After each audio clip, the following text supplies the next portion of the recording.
모르시는 분들도 와서 승무원이세요? 네. 승무원인데 공부를 해요? 승무원인데 뭐 그렇게 열심히 해요? 그러기엔 인생이 너무 아깝지 않아요?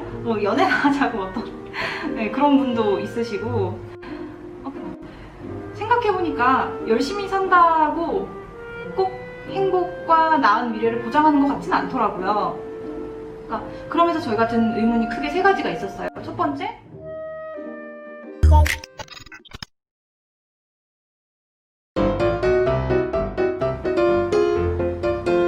안녕! 성국정의 독서 얘기 그 11번째 시간입니다. 네, 여러분, 제가 오늘 가져온 책은 우리네 랜선 아버지 조던 피터슨의 12가지 인생의 법칙이라는 책인데요. 조던 피터슨 하면 먼저 전 하버드 대학교 그리고 또 토론토 대학교 심리학 교수님이시자 또 토론토 대학교에서 내 인생을 바꾼 교수님에 꼽히신 분이시죠. 근데 문제는 이분의 말씀과 이분의 책이 꼭 비단 그 미국이나 캐나다의 학생들 뿐만 아니라 한국을 넘어서 전 세계의 젊은이들이 열광하는 그런 책이에요. 저 역시도 처음 조던 피터슨을 알게 된 거는 이제 알 수 없는 유튜브 알고리즘에 의해서 지금 당장 그 엉망진창이 네 방부터 치우라는 그런 영상이었는데 근데 방을 치우라는 말을 이렇게 멋있게 이렇게 지적으로 학문적 깊이가 있게끔 말씀을 하신다고? 그리고 굉장히 설득력이 있어서 진짜 방을 치우게 되더라고요. 그래서 이 책을 한번 읽어보게 되었는데 정말 그 어느 때보다도 한 파트 한 파트를 다 다뤄야 해요. 왜냐면 얼핏 보시면 이 책은 그냥 평범한 자기계발서처럼 보이지만 저는 그동안 자기계발서를 읽으면 제 경우에는 그냥 뭐 이 사람이 이렇게 해서 이런 게 좋았고 내가 모르는 부분도 있고 다 좋은 말이고 맞는 말들이네. 그럼 나도 한번 이렇게 해볼까? 그냥 그런 정도였다면 이런 걸 빼서 이런 건 해봐야지 였다면 이 책은 이 12가지 법칙, 그러니까 예를 들면 아까 말씀드렸다시피 그 방 치우라는 그 한마디를 놓고도 종교적으로도 또 심리학 교수님이시잖아요. 그러니까 심리학을 바탕으로 또 철학적 기반으로 그러니까 굉장히 학문적 깊이가 있게끔 논하세요. 그게 왜 우리한테 필요하고 왜 해야 되는지를 가장 깊이 있게 설명하시는 분이 아닐까? 그래서 더 설득력도 있는 것 같고요. 또 철학적인 부분도 많이 다루고 있으시다 보니까 단순히 책을 읽고 이거 이렇게 하면 되겠다 저렇게 하면 좋겠다를 넘어서 제 스스로도 굉장히 생각을 많이 하게끔 만들어주는 책이었어요. 그래서 마치 책 한 권을 읽었는데 책 10권을 읽은 것만 같은 그런 느낌을 받았고요. 그래서 이 12가지 하나하나 다 언급을 드리고 싶은데 또 저는 독서일기 컨셉상 딱 한 파트만 고르긴 했거든요. 그럼에도 불구하고 저한테 이게 그 뼈를 때린다고 하죠. 저의 뼈를 때렸던 부분들이 몇 파트 있어요. 언급은 드리고 넘어갈게요. 인간관계에 있어서 말씀을 하시는데 우리가 흔히 제 인생에 나쁜 영향을 미치는 사람보다 선한 영향력을 미치는 사람과 친하게 지내는 게 가까이 지내는 게 더 쉬울 거라고 생각하는데 작가님은 거기에 대해서 반대로 말씀을 하세요. 언제나 내려가는 건 쉽고 올라가는 건 어렵다 이거죠. 그래서 작가님 하시는 말씀을 보시면 건강하고 선하고 건강한 사람과 함께 지내는 일이 훨씬 더 어렵다. 왜냐면 그런 사람과 가까이 지내려면 강인한 의지와 꾸준한 노력이 필요하고 또 스스로 겸손해야 하고 또 용기가 있어야 한다 이거죠. 저는 이번에 코로나 사태 이후로 정말 많이 지켜봤거든요. 제 주변에서 너무 많이 이런 일이 일어났어요. 그러니까 오히려 건강하고 선한 영향력을 주는 사람과 친하게 지내는 게 가까이 지내는 게 훨씬 어렵다는 거죠.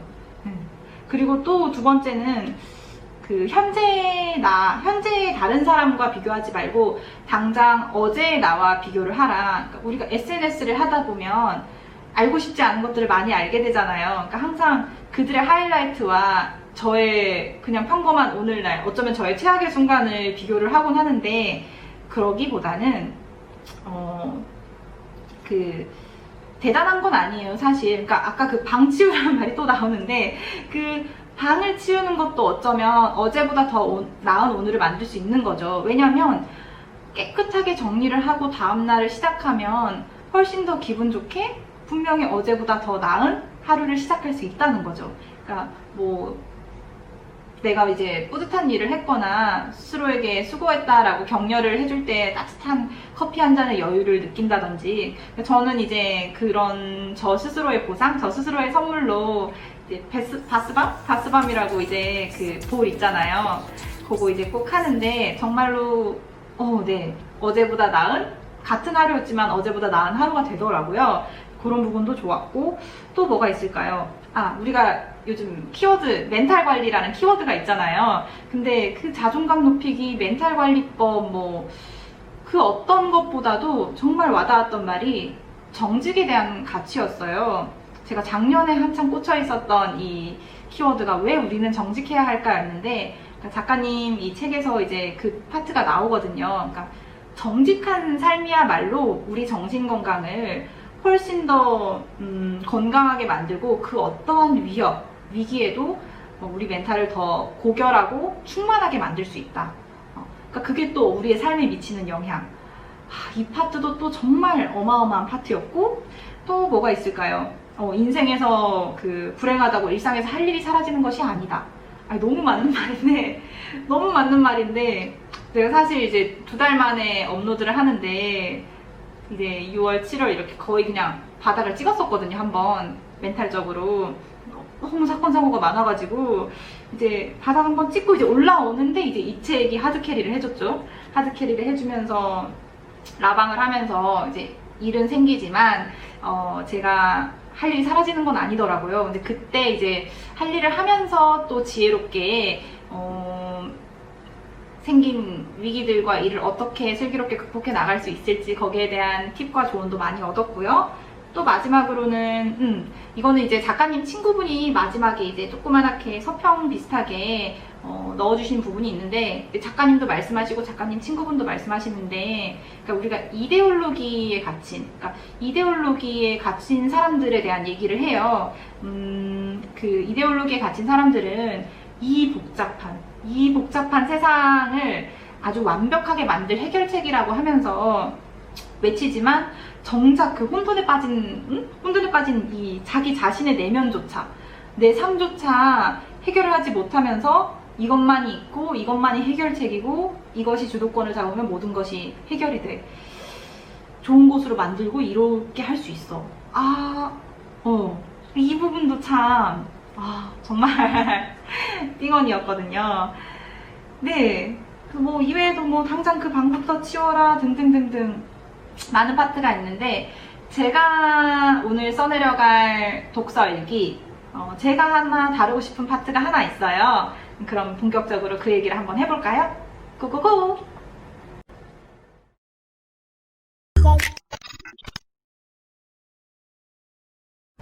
네, 제가 오늘 다루고 싶은 파트는 책 237페이지 법칙 7번째, 쉬운 길이 아닌 의미 있는 길을 가라인데요. 사실 이 파트 안에서 소주제 관련된 얘기를 드리고 싶어요.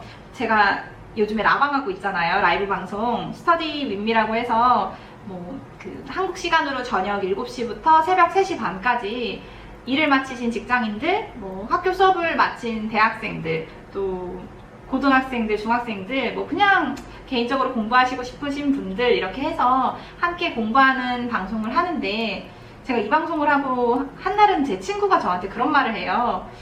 그런데 긍정아, 나는 오늘이 내가 행복하지 않은데 내 인생 전체가 어떻게 행복할 수 있냐. 그래서 나는 오늘 행복하지 않는 일은 하지 않는다. 너 너무 그냥 달리기만 하는 거 아니냐.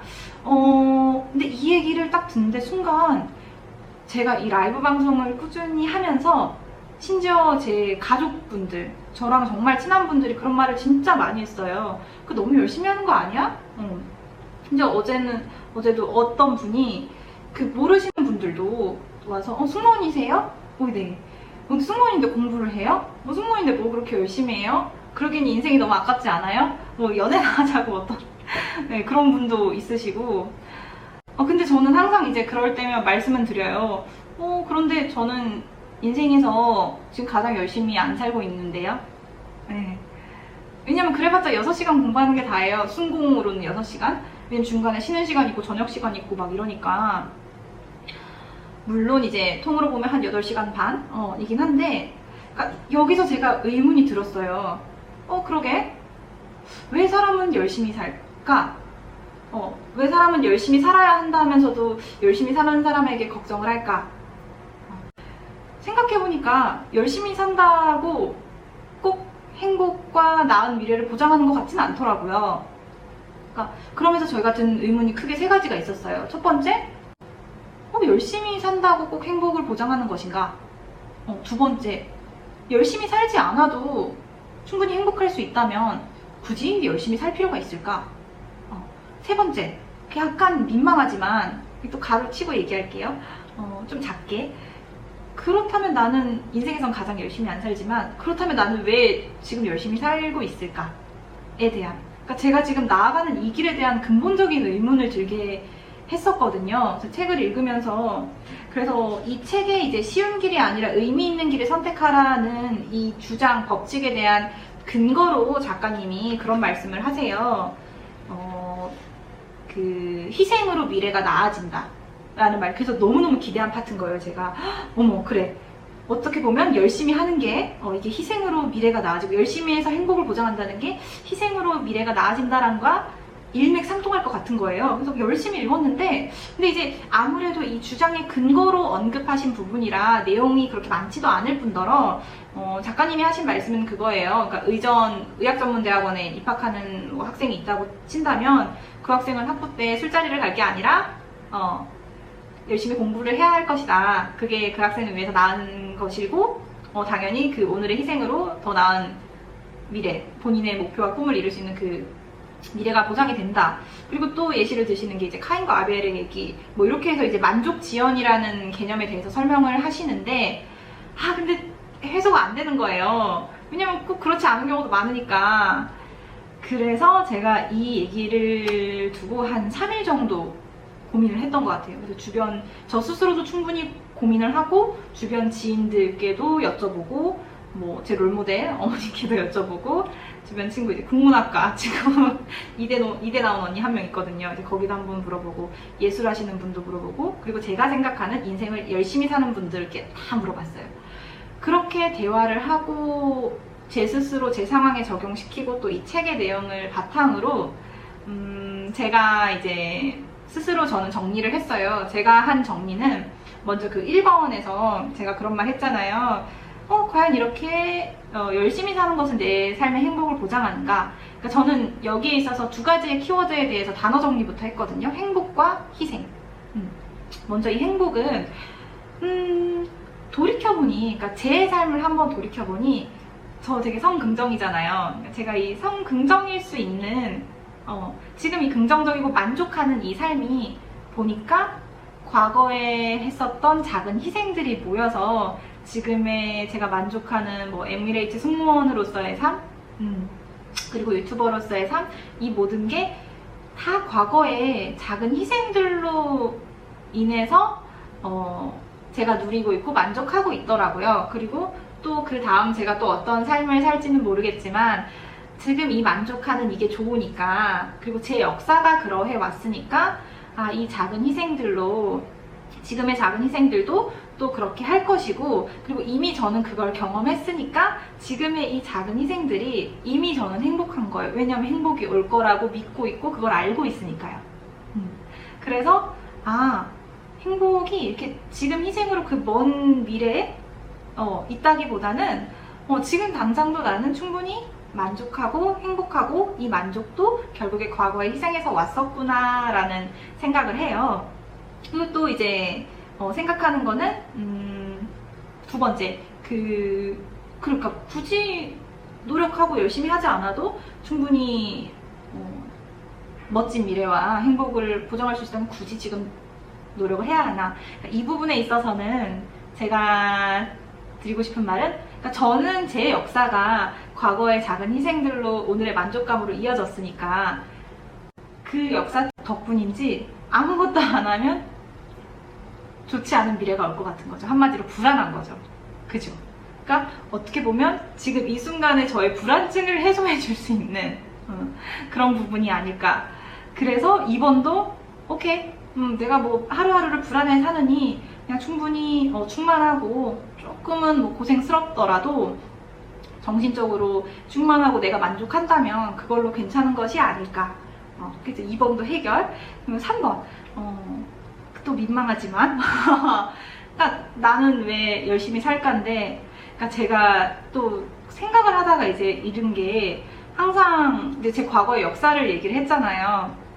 제가 그런 역사를 가지고 있고 그런 가치관을 가지고 있다 보니까 이제 고등학교나 이제 대학교 제 모교에 이제 강의로 초청이 되는 경우가 가끔 있어요. 한국에 갈 때마다 멘토링도 하고요. 무료 멘토링도 꼭 하고, 그리고 이제 제 모교 경인여자 고등학교 아니면 한서대학교 이 항공관광학과 학생들 대상으로 강의를 가끔 하는데, 그때 제가 꼭 하는 말이, 여러분 지금 남는 거 결국에는 성적이고 돈이에요. 뭘 하려고 해도 좀 목돈이, 좀 돈이 있어야지 되고, 그리고 하고 싶은 게 생겼을 때, 그리고 결국에 남는 게 성적이더라고요. 그러니까 그걸로 인해서 또 여기까지 왔고, 그래서 항상 그 고등학교 꿈나무들, 잘하는 꿈나무들한테 공부하세요. 지금 하는 그 공부 진짜 열심히 하시라고. 결국에 남는 건 성적과 돈이에요. 그러니까 그러다 보니까 제가 뭐 승무원 됐는데도 뭐 그렇게 열심히 하세요. 그러니까 제가 그러했으니까 지금 저는 저축하고 공부를 하는 거예요. 네. 근데 이제 그 앞서서 제가 그 행복과 희생이라는 단어에 대해서 한번 제 스스로 재정의를 해봤다고 했는데, 이 희생이, 그러니까 저는 그 저축과 이 지금 하고 있는 이 공부가 어떻게 보면 현재 뭐 만족, 현재의 행복과 조금 저촉이 될 수도 있을 것 같아요. 왜냐하면 아까 그 의대생처럼 지금 뭐 여기 뭐 파티 뭐 맨날 파티 갈 수 있거든요. 파티 갈 수 있고 예 할 수 있는데, 근데 저는 이제 공부를 하고 저축을 한다 이거죠. 근데 그게 누군가에게는 희생이 될 수 있고 누군가에게는 고통일 수 있을 것 같아요. 근데 저한테는 희생이라기보다는, 그러니까 그 희생이라는 단어가 조금 저는 불편하더라고요. 희생이라기보다는 더 나은 미래를 위한 투자. 그리고 더 나아가서 제가 이 라이브 방송하면 이제 출석 체크, 출근, 퇴근, 그러니까 좀 더 동기부여를 하기 위해서 쓰는 문구가 있어요. 그 문구에 답이 있더라고요. 제가 특히 끝났을 때, 퇴근했을 때 나오는 문구가 있는데, 거기 문구 제가 한번 읽어드릴게요. 지금 내가 하는 이 일에 충분한 시간과 노력을 들였고, 또 최고가 되기 위해서 계속 배우고 있다는 것을 알고 있기 때문에 결국에 나는 성공할 것이라고 믿는 것, 이게 내 삶의 자신감이고, 그래서 지금 이 배움은 내 인생의 자신감과 또 긍정의 밑거름입니다 라고 이제 퇴근하시면 이제 오늘 하루 수고하셨다고 이 문구를 제가 띄우거든요.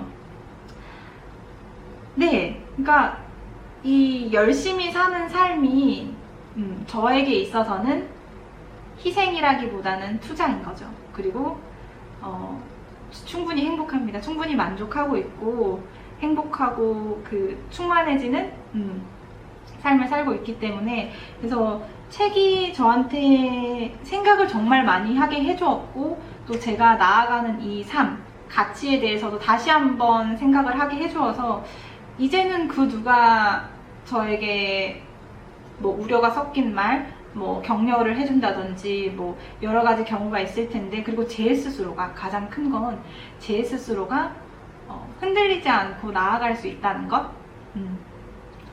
그런 게 책을 읽고 나서 너무너무 좋았고요. 그러니까 여러 가지 부분들, 모먼트들, 제가 흔들리는 부분들이 많았거든요. 아직 제 스스로도 정립되지 않은 그런 부분들을 제 스스로 제 상황과 제 가치관에 맞춰서 많이 생각하고 정리할 수 있게 해주고 흔들림 없이 앞으로 나아갈 수 있게 만들어준 책이 아닌가. 근데 물론 지금 제가 정리한 부분은 제 삶의 바탕이에요. 일기잖아요, 일기. 독서 일기. 제 일기예요. 여러분들의 일기장은 아니에요. 그래서 어떤 분들은 지금 제 얘기를 들으시고 조금 불편하실 수도 있을 것 같고, 어떤 분들은 맞아, 뭐 이렇게 너무 맞는 말이야, 공감해 라고 하실 수도 있을 것 같고, 그럼에도 불구하고 혹시나 저와 비슷한 고민을 하고 계신 분들이 있으시다면, 또 우리 구독자님들이시라면 뭔가 많이 도움이 되실 수도 있을 것 같아서 한번 써보고요. 네, 그렇습니다. 오늘 목표 10분 안에 끊기였는데 아무래도 너무 거장이시니까, 너무 대작가님이시니까 제가 모든 걸 다룰 수는 없었고요. 그럼에도 불구하고 책에 아쉬운 부분 하나는 언급을 드려야 될 것 같아요. 왜냐면 이제 제가 앞서 말씀드렸다시피 이 12가지의 간단한 법칙들을 굉장히 철학, 인문, 종교를 바탕으로 쓰시다 보니까, 특히 이분이 이제 기독교세요. 그러다 보니까 성경 얘기가 엄청나게 많이 나와요. 그러니까 이게 눈에 보이는 과학적이고 합리적인 거를 추구하신, 눈에 보이는 결과값, 인과를 좋아하시는 분들이라면 뭔가 성경 얘기가 너무 많이 나오다 보니까 그 얘기가 조금은 공감이 안 되신다든지 허무맹랑하다고 느낄 수도 있을 것 같아요. 그쪽 종교가 아니신 분들은, 기독교가 아니신 분들은.